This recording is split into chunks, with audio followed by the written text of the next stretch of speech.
Hello, my beautiful soul family. Welcome to the very first episode of Unshackled. My name is Jo Draper and I'm your host. I am so thrilled that you are here, so grateful that you are here joining me, and thank you for joining me on the very first episode. Today's podcast is about getting started, and I want to share with you the history of this podcast. I first had the idea to do a podcast probably about a year ago, and I started it and I stopped it and I sat with it and I felt I wasn't ready. Then it was last year in November in 2021. I was locked away in quarantine and I decided that was the time. I had all the space, all the time. I had this beautiful quiet room and I recorded the very first episode, and then I started critiquing it and feeling that it still wasn't good enough. It still wasn't okay to be put out there. So I am building this whole podcast around letting go of the fear, stepping into what you truly desire, letting go of perfectionism and the need for it to be polished and perfect. This is just me talking to you from my laptop, raw, real, honest conversations, and about getting started. So I've pulled this out today. I'm sitting here in my room in Sri Lanka overlooking the ocean. It is so beautiful. And I want to talk to you guys today about getting started. We can have all the ideas in the world, but without the implementation, without the action, without the inspired action, the big action, the little action, they're just ideas bouncing around. To bring our ideas to life, to fulfill our dreams, to bring in our desires, we've got to be able to take the risks and the discomfort. And the truth is, most people are so unwilling to feel the discomfort, so they stay where they are, which keeps them stuck. And we may tell ourselves things like, it's okay, it's not for me, I'm not ready yet, it's not the right time, it's not the right industry, there's too many people doing it. And this little voice inside of us will rob our hopes and dreams. This little voice inside of us, it's this little monster that lives deep down inside. And every time we want to create something new, we feel uncomfortable. And this little monster will latch on and tell us all the reasons why we shouldn't do it, all the reasons we're not good enough or it's too hard, because it wants to stay comfortable. It wants the status quo, what is easy, what is comfortable. And we live in an era that is designed on comfort. We want the bigger house, the lazy boy couches, the massage chairs, whatever it is, because we want this comfort. But the thing is, we don't actually need this comfort to survive. If you think about what you truly need to survive is water, is food, is a roof over your head. But we have been programmed to think that we need all this comfort to survive, but we actually don't. And when we can find this place of I will be okay no matter what, then this is where we get to step into our true dreams. I can put out this podcast today and maybe I won't get as many viewers as I want. Maybe it won't go viral. Maybe I'll stutter or mess up my words, and that is okay, because it's just about getting started. Sometimes it's just about taking messy action. It's about putting ourselves out there. So what I want to invite you to do today is to think about, where in your life are you holding back because of fear? Where is fear crippling you and robbing you of your hopes and dreams? Where are your desires not being met because you're too scared of using your voice, of communicating, of expressing your true desires and what you truly need? Because you don't want to have the uncomfortable conversations. You don't want to feel the discomfort. I see this with my clients sometimes, and there'll be something they're wanting to shift in their life, maybe a relationship, in a career, in their job. And they'll tell themselves the reason why they can't have the uncomfortable conversation. Oh no, you don't understand. They'll react like this, or they're not willing to listen. And I'll say, do you know that for sure? Have you truly given that a go? Have you tried maybe a different approach? And when we go through these steps, it always comes down to their own discomfort. It's not necessarily how the other person will respond, but it's our fear, our rejection, our uncertainty of it, how it will make us feel. So we make it about the other person. And so often when we go through this process and we have these honest conversations, what is on the other side of this discomfort is a whole new reality where you get to change your job or your situation. And maybe you don't, but you get the freedom of being able to voice that, of being able to express that. On the other side of pain, on the other side of discomfort is freedom. If you look at all successful people, the only difference between somebody who's successful in chasing their hopes and dreams and somebody who is not is the story that they're telling themselves and their willingness to fail, their willingness to fail forward. When we're young people and we're going to school and we have a teacher, we were conditioned to believe that failure is not okay, that getting the wrong answer is wrong. But in actual fact, getting the answer wrong was actually the right thing to do. Because in that moment, you discovered a new way of being, a new way of thinking, a different way to ask the question. Maybe I had to go and learn something new. I had to get more information. And this, my friends, this is the secret sauce. This is the recipe to finding your freedom. And your freedom lies within this fulfillment, fulfilling your hopes and dreams, your desires. So if we do something and it doesn't work, find another way to do it. Okay, maybe I can release this podcast and it wasn't my best episode ever. No, it probably isn't. It was the first one I had recorded. But I've also built the confidence through doing Facebook Lives and running workshops and doing speaking events. This is all part of the process. This was all part of failing forward. I remember when I became a Les Mills body pump and fitness instructor. The first time I ever ran a class, I got off the stage. I had a stage with a microphone and 35 people were in the class. And I got off the stage and there was the biggest pool of sweat beneath me that you've ever seen in your life. I hardly sweat. I'm not a sweaty person. But the fear was trembling through my blood, pumping through my veins, sweat outpouring through my skin because I felt so nervous and so uncomfortable. And I did it again and again. And each time it became more comfortable.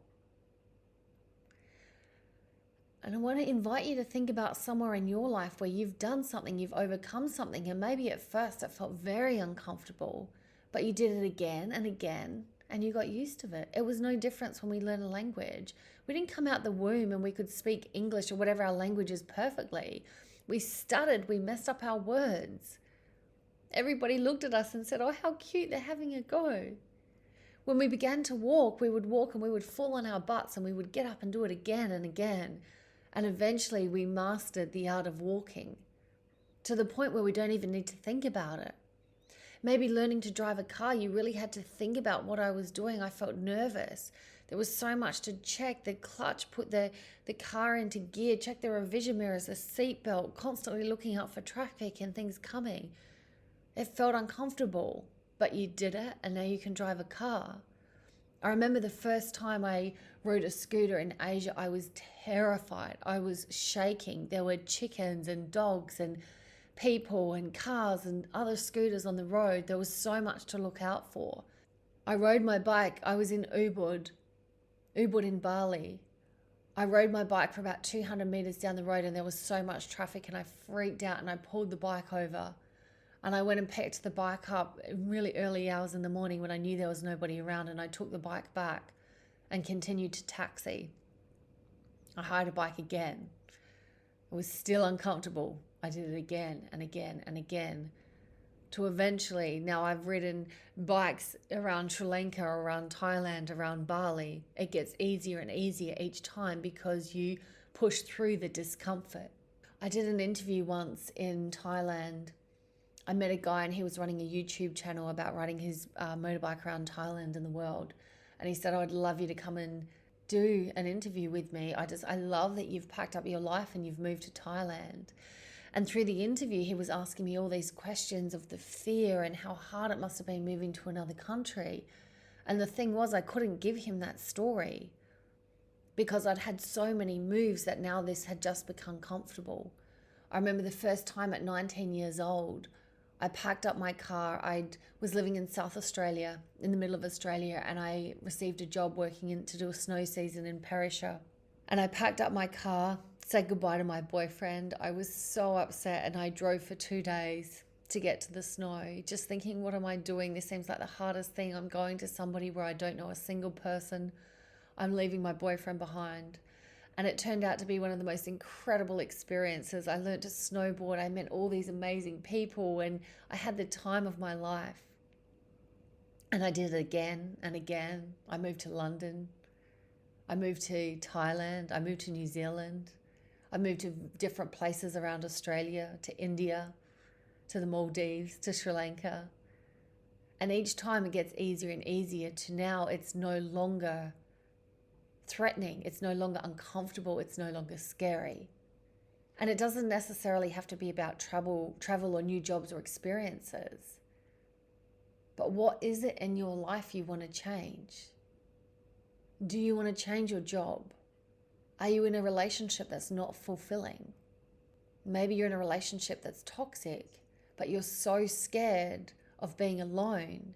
You're so scared of being uncomfortable and going through the breakup and having to meet somebody new or spending time in your own or spending time in your own mind. It terrifies you, so you stay where you are. You stay in the discomfort out of fear of the unknown. Maybe you deeply desire a new job, but the thought of leaving what is comfortable, of having to go through the interview process, of doing your resume, of going through the interviews, of going to a new workplace and having to meet new people and learning all their new protocols and procedures. It's hard, it's uncomfortable. So I won't do it. I'll stay exactly where I am, and I'll tell myself reasons why I should stay where I am. Oh, it's not that bad. Oh, if you go to a new job, you're going to have to travel. Oh, but there's no guarantee that you'll be any happier in your new job. Okay, so you stay where you are. You stay with what is comfortable. You stay with the known. You stay with the status quo. And you're left feeling unfulfilled and you can't understand why. Maybe you want to build a business. You've had this idea. You see other people do it and you get triggered when they're building their business and bringing their businesses to life. But then you tell yourself, it starts to get uncomfortable. So you tell yourself, it's not the right time. Too many people are doing it. I don't have the money to do it. I don't have the experience to do it. So you stay where it's comfortable. You give up on those hopes and dreams because you want to stay in comfort. And again, I just want to remind you that we don't need comfort to survive. We need the basic necessities to survive. Yet we have a belief system. We've been conditioned that what is comfortable is the big houses, the expensive cars. We are so abundant. We're living in the most abundant time the world has seen. And that doesn't go for everybody. And there's certainly a lot of madness and chaos around the world. But for many of us, we get to eat whenever we want to eat. We get to eat like kings. We get to choose whatever food we want at whatever time. There are thousands of years where people didn't have that privilege. They didn't get to eat every day. And there are still many people around the world that don't get good nutrition. But for many people living in Western countries, we get to eat like kings. And we often don't appreciate how much we actually have.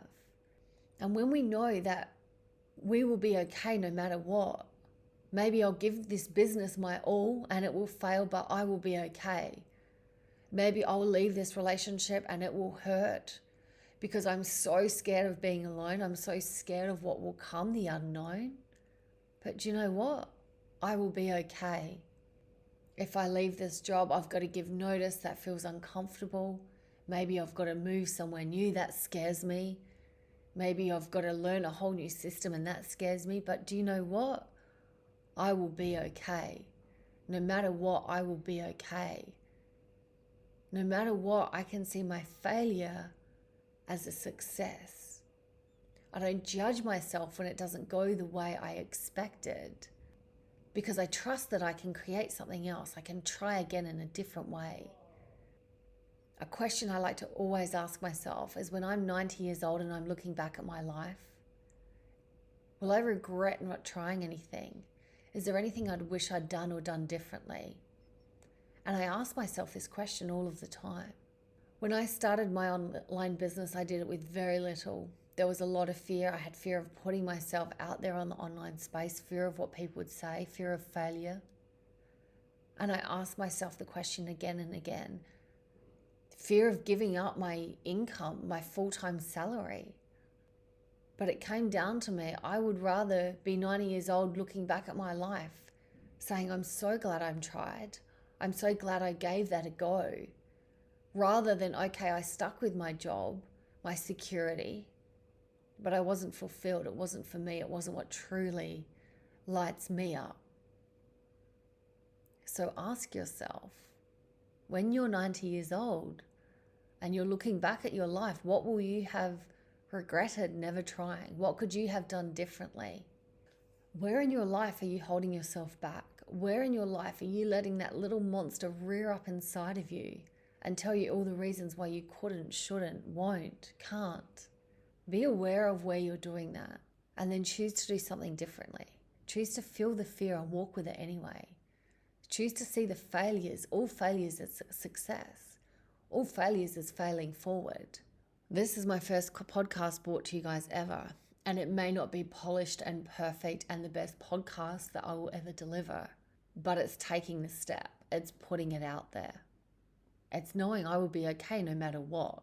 When Instagram started, they didn't have a fraction of the features of what they have today. When Facebook started, it was nothing like it is today. They didn't sit there and wait till I have this product perfectly polished and the best it's ever going to be before I put it out there, because that is not possible.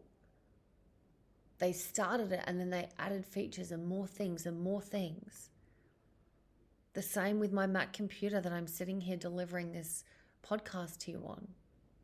It didn't start where it is today. They launched it and they receive customer feedback and they change it and they make it better.